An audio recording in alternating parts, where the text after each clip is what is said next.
70 साल से अधिक रिजर्वेशन का लाभ लेने के बावजूद हम अब भी रिजर्वेशन पर निर्भर है, तो कमी कहीं ना कहीं सिस्टम में। रिजर्वेशन सामाजिक न्याय है या मेरिट पर सवाल। भारत में आखिरकार रिजर्वेशन सिस्टम काम कैसे? भारत का सबसे चर्चित और विवाद वाले 0.7% स्कॉलरशिप पूरी तरह मेरिट के आधार पर दिया जाता है।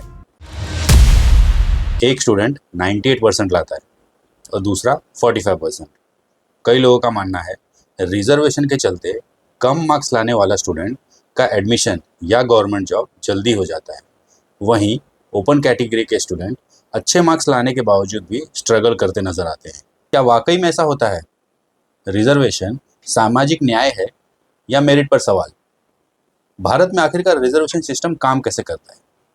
चलिए इसकी पूरी सच्चाई और इतिहास समझते हैं। रिजर्वेशन यानी आरक्षण भारत की एक ऐसी पॉलिसी है जिसका उद्देश्य सामाजिक और शासनिक रूप से पिछड़े लोगों को एक बराबर का अवसर देना था। इसकी शुरुआत ब्रिटिश राज के दौरान हुई और आज़ादी के बाद इसे भारत के संविधान में जगह मिली। इसके तहत शिक्षा, सरकारी नौकरियां और राजनीतिक भागीदारी में कुछ सीट और पद रिजर्व किए गए। आज भी रिजर्वेशन भारत का सबसे चर्चित और विवाद वाले मुद्दों में से एक है, जिसका राजनीतिक और समाज दोनों पर असर पड़ता है। रिजर्वेशन की कहानी आज़ादी से पहले की है। ब्रिटिश राज के दौरान अलग अलग समुदाय के लोगों ने बराबरी के अवसर की मांग उठानी शुरू कर दी थी। 1902 में छत्रपति शाहू महाराज ने कोल्हापुर में नॉन ब्राह्मण्स और पिछले वर्ग के लोगों के लिए 50% रिजर्वेशन लागू किया। साथ ही उन्होंने मुफ्त शिक्षा और हॉस्टल भी शुरुआत की। इसके बाद 1921 में मद्रास प्रांत ने पहली बार कानूनी रूप से रिजर्वेशन लागू किया। फिर 1932 में कम्युनल अवार्ड और बाद में पूना फैक्ट ने रिजर्वेशन की दिशा को बदल दिया। इस समझौते के बाद एससी समुदाय के लिए रिजर्वेशन की सीट्स बढ़ा दी गई। 1942 में पहली बार शेड्यूल कास्ट को केंद्रीय सरकारी सेवाओं में 8.5% रिजर्वेशन दिया गया। यहीं से भारत में रिजर्वेशन की बुनियाद मजबूत हो गई। 1947 आज़ादी के बाद भारत में रिजर्वेशन को संविधान का हिस्सा बना दिया और 1950 में इसे आधिकारिक रूप से लागू कर दिया गया। शुरुआत में इसका फोकस एससी और एसटी समुदाय के लोगों को बराबरी का अवसर देना था। 1979 में मंडल कमीशन बना, जिसके सिफारिश पर 1990 के दशक में ओबीसी के लिए 27% रिजर्वेशन दिया गया। 2006 में इसे उच्च केंद्रीय शिक्षा संस्थानों तक भी बढ़ाया गया। 2019 में जनरल कैटेगरी में इकोनॉमिकली वीक सेक्शन यानी ईडब्ल्यूएस के लिए 10% रिजर्वेशन की सुविधा की गई। 2022 में सुप्रीम कोर्ट ने इसे वैध माना, जिससे केंद्र संस्थानों में कुल रिजर्वेशन 59.5 हो गया। 2024 में सुप्रीम कोर्ट ने राज्य सरकार को एससी और एसटी के अंदर सब कोटा बनाने की अनुमति दे दी, जिससे रिजर्वेशन का लाभ सबसे जरूरतमंद लोगों तक पहुंच सके। भारत में सरकारी नौकरी की भर्ती 2 कैटेगरी के थ्रू होती है, रिजर्वेशन कैटेगरी और ओपन कैटेगरी। रिजर्वेशन कैटेगरी में एससी, एसटी, ओबीसी और ईडब्ल्यूएस जैसे वर्गों के उनके निर्धारित कोटा के हिसाब से उनको मौका दिया जाता है। कई जगह महिलाओं के लिए भी रिजर्वेशन का प्रावधान होता है। प्रमोशन यानी सरकारी नौकरी में तरक्की के लिए भी रिजर्वेशन को लेकर कई बार विवाद हुए। 1992 इंदिरा साहनी केस के बाद सुप्रीम कोर्ट ने कुछ सीमाएं तय की और बाद में संविधान में कई संशोधन करके एससी और एसटी का रिजर्वेशन प्रमोशन के लिए जारी रखा गया। आज भी प्रमोशन में रिजर्वेशन देने से पहले राज्य सरकार को ये साबित करना पड़ता है कि उस वर्ग की भागीदारी कम है और रिजर्वेशन की वास्तव में जरूरत है। भारत में गवर्नमेंट यूनिवर्सिटी और कॉलेज के एडमिशन्स रिजर्वेशन और ओपन कैटेगरी के आधार पर दिया जाता है। रिजर्वेशन का असर सिर्फ एडमिशन्स पे ही नहीं, entrance fees, marks cut off, scholarship और कई गवर्नमेंट योजनाओं पर भी पड़ता है। एससी, एसटी, बीसी, महिलाएं और कुछ अन्य अल्पसंख्यक वर्गों के स्टूडेंट के लिए अलग अलग संस्थाएं और स्कॉलरशिप की सुविधाएं होती है। वहीं सिर्फ 0.7% स्कॉलरशिप पूरी तरह मेरिट के आधार पर दिया जाता है। 2025 में यूजीसी ने भी यूनिवर्सिटी और हायर एजुकेशन को रिजर्वेशन पॉलिसी का सख्ती से पालन करने का निर्देश दिया था। यूजीसी ने स्पष्ट किया था कि फैकल्टी रिक्रूटमेंट और एडमिशन में एससी, एसटी, ओबीसी और ईडब्ल्यूएस रिजर्वेशन के नियमों को पूरी तरह पालन होना चाहिए।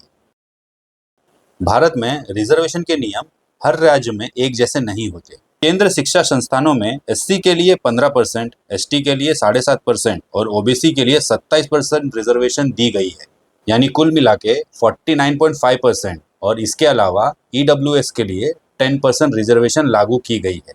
हर राज्य अपने ज़रूरत के हिसाब से रिजर्वेशन का परसेंटेज तय करता है। तमिलनाडु, महाराष्ट्र, कर्नाटक और नॉर्थ ईस्ट के राज्यों में रिजर्वेशन की व्यवस्था और परसेंटेज अलग-अलग देखने को मिलती है।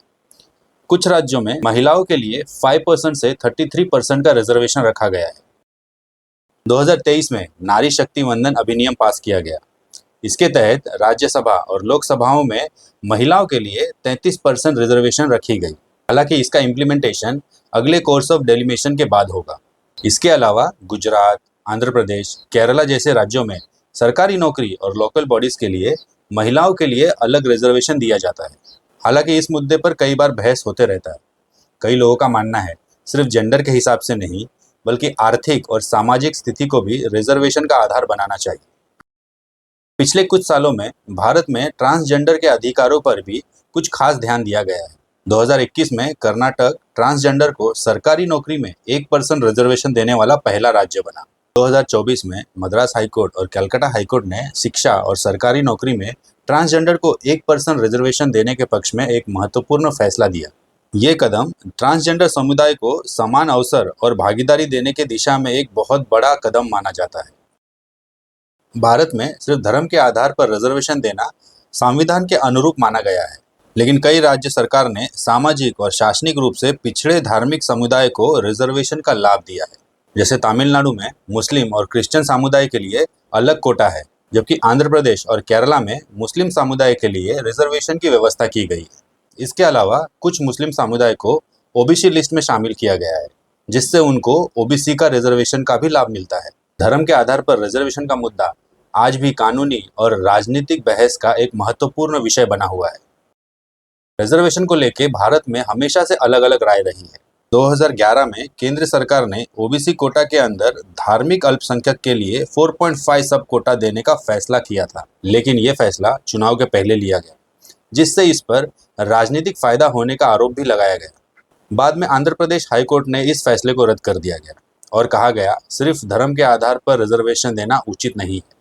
1990 में जब सरकार मंडल कमीशन के सिफारिश पर ओबीसी को 27% रिजर्वेशन लागू करने का फैसला सुनाया, तब देश में इसके खिलाफ बड़े पैमाने में विरोध प्रदर्शन हुआ। इसके खिलाफ युवा और स्टूडेंट सड़क पर उतर गए। उनका मानना था कि सरकारी नौकरियों में रिजर्वेशन जाति के बजाय मेरिट के बेस पे होना चाहिए। ये आंदोलन भारत के इतिहास में रिजर्वेशन के खिलाफ सबसे बड़ा आंदोलन माना जाता है। सबसे ज्यादा विरोध स्टूडेंट्स और डॉक्टर ने किया। उनका कहना था कि इस फैसले का असर मेरिट पर पड़ेगा और ये रिजर्वेशन पॉलिटिक्स और वोट बैंक बढ़ाने के लिए किया जा रहा है। रिजर्वेशन सिर्फ विरोध का ही नहीं, बल्कि ज्यादा रिजर्वेशन के मांग का भी मुद्दा रहा है।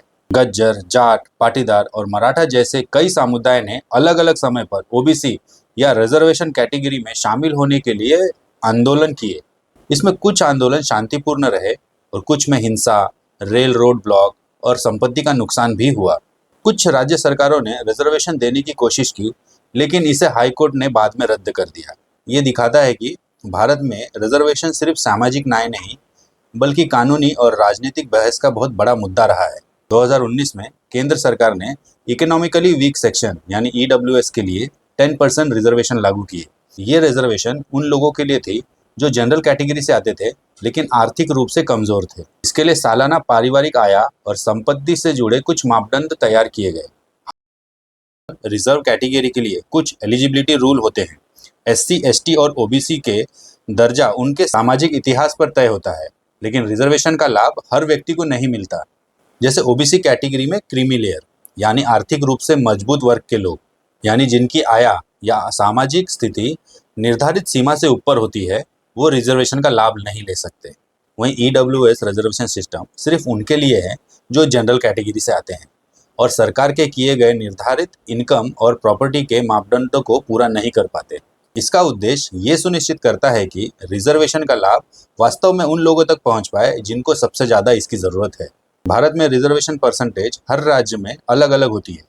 हर राज्य अपने सामाजिक जनसंख्या के हिसाब से अलग पॉलिसी बनाता है। जैसे आंध्र प्रदेश, बिहार, महाराष्ट्र, कर्नाटक और तमिलनाडु में रिजर्वेशन का परसेंटेज देश के अन्य राज्यों से ज़्यादा है।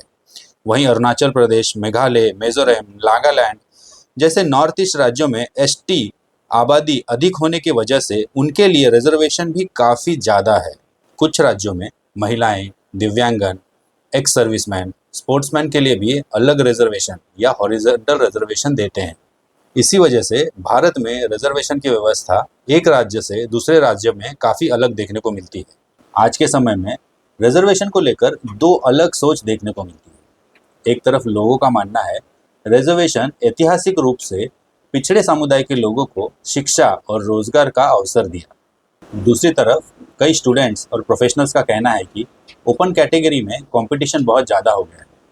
कई बार अच्छे मार्क्स और योग्यता होने के बावजूद भी सीमित सीट की वजह से उन्हें सिलेक्शन पाना बहुत मुश्किल हो जाता है। और अगर 70 साल से अधिक रिजर्वेशन का लाभ लेने के बावजूद भी अगर हम अब भी रिजर्वेशन पर निर्भर हैं, तो कमी कहीं ना कहीं सिस्टम में भी है। क्योंकि अब रिजर्वेशन पर चर्चा सिर्फ जाति को लेकर नहीं है, बल्कि मेरिट, समान अवसर और आर्थिक स्थिति को लेकर भी है। आखिर सवाल ये है कि क्या रिजर्वेशन का मौजूदा मॉडल बदलने की ज़रूरत है? क्या इसका आधार सिर्फ जाति होनी चाहिए, या आर्थिक स्थिति या वास्तविक ज़रूरत को भी बराबर महत्व मिलना चाहिए? इस सवाल का जवाब आसान नहीं है। इसलिए रिजर्वेशन भारत में आज भी सबसे बड़े सामाजिक और राजनीतिक मुद्दों में से एक है। क्योंकि सवाल सिर्फ रिजर्वेशन का नहीं, बल्कि न्याय, समान अवसर और भारत के भविष्य का है। फैसला आपके हाथ में है। जय हिंद, जय भारत।